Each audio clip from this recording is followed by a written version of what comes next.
Azkenengo bileran hartutako itzein denetatik irakurriko pixkeat,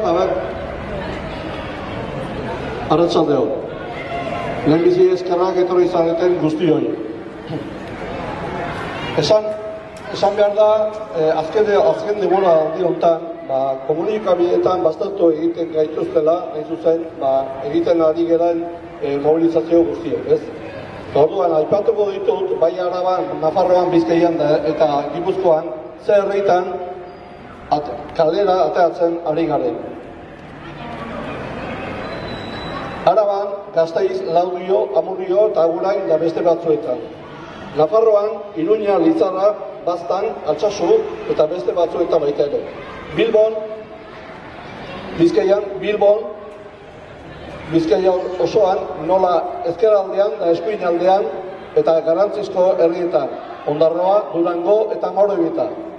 Gipuzkoan, herri eskotan, Urola Kosta, Azpeitia, Zumaia, Getaria, Zarautz, Usurbil, Debagoiena, Antzuola, Bergara, Oñati, Arrasate, Debabarrena, Eibar, Elboigoa, Zoralutze, Goierrin, Zumarraga, Legazpi, Tolosaldean, Bilabonat, Tolosa, Hernani, Andoain, Oiartzuan aldean baita ere Txingudi. Honek adierazten du garbi, herri askotan, Euskal Herri osoan, lau herrialdeetan ateratzen ari garela. Bai astelenero edo bestela hilean behin, zurbilean bezala. Orain irakurriko dut azkeniko idatzia. Eusko Jaurlaritzaren 2019-rako aurrekontuak.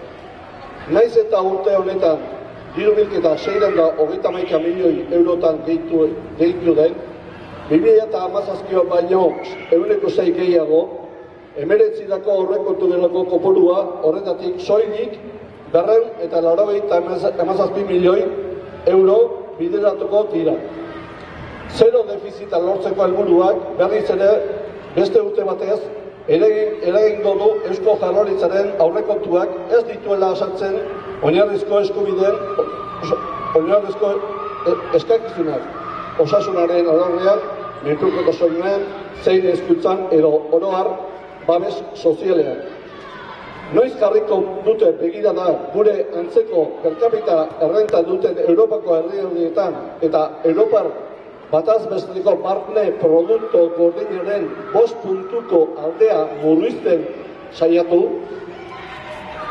Eusko Jaurlaritzak 297 milioi euro gehiago bere esku baditu ere aurrekontuan sartutako gastu publikoaren gehikuntza ekonomikoaren hazkundearena baino murritzakoa izango da.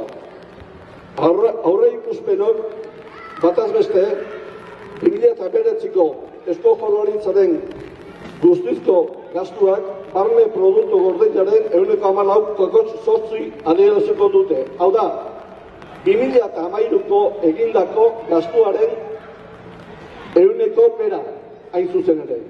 Eta bakoitzak atera dezala kontua, azken 5 urteetan ze suposoko digun. Egunotan jakin dugu bilerak egin dituztela Eusko Jaurlaritzak eta oposizioko alderdiek 2009ko aurrekontuak adosta aldera.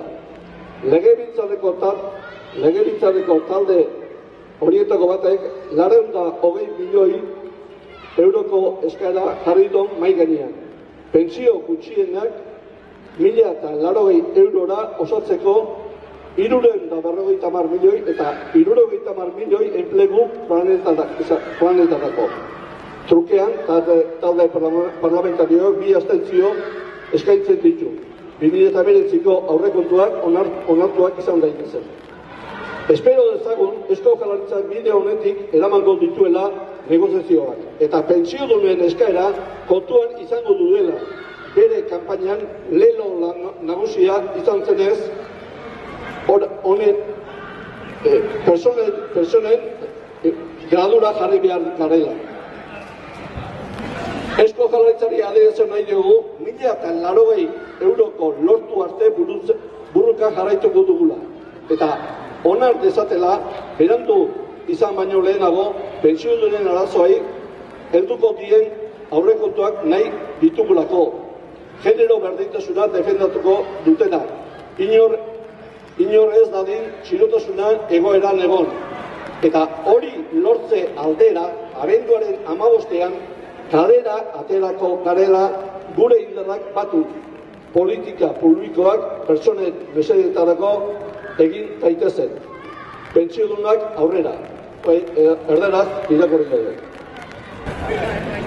Etorri berdu, honea. Eta etorri behar da. Lasai danen artean, itzalaike deun da, itzalaike baldin badeu, zeo zeizengoa. Eskerrik asko etorri diena eta espero dut urungoan, geixo jontatzean da, 15ean Donosti indanak. Venga, gero arte, eskerrik asko.